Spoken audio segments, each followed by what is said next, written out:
ایک دن ایک بادشاہ نے درباری بڑھئی سے کہا کہ میں تجھے کل پھانسی دے دوں گا۔ بڑھئی بیچارہ اس رات سو نہیں پا رہا تھا۔ اس کی بیوی نے کہا، ہر رات کی طرح سوئیے کہ آپ کا پروردگار ایک ہے، مگر مشکل سے نکلنے کے راستے بہت سے ہیں۔ بیوی کی بات نے اس کے دل میں سکون و اطمینان پیدا کیا۔ آنکھیں بند ہونے لگیں اور وہ سو گیا۔ صبح سویرے سپاہیوں کے پیروں کی آواز سنی تو اس کے چہرے کا رنگ اڑ گیا۔ مایوسی اور پشیمانی سے بیوی کو دیکھا، کانپتے ہاتھوں سے دروازہ کھول کر دونوں ہاتھوں کو آگے بڑھا دیا کہ سپاہی اسے ہتھکڑی پہنا دے۔ دو سپاہیوں نے تعجب سے کہا، بادشاہ مر گیا ہے، ہم تو اس لیے آئے ہیں کہ بادشاہ کے لیے تابوت بنا دو۔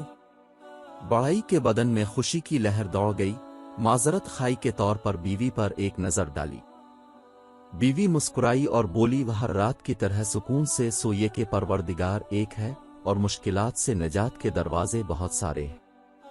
زیادہ فکر مندی انسان کو تھکا دیتی ہے، جبکہ پروردگار بڑی عالم مالک اور سارے امور کی تدبیر کرنے والا ہے۔ زیادہ فکر مندی سے بچیں، اپنے رب پر کامل بھروسہ رکھیں۔ جب اس پر بھروسہ رکھیں گے تو زندگی میں کبھی پشیمانی نہیں ہوں گی۔ وہ ہر مشکل سے آپ کو ایسے نکال لے گا جیسے مکھن سے بال۔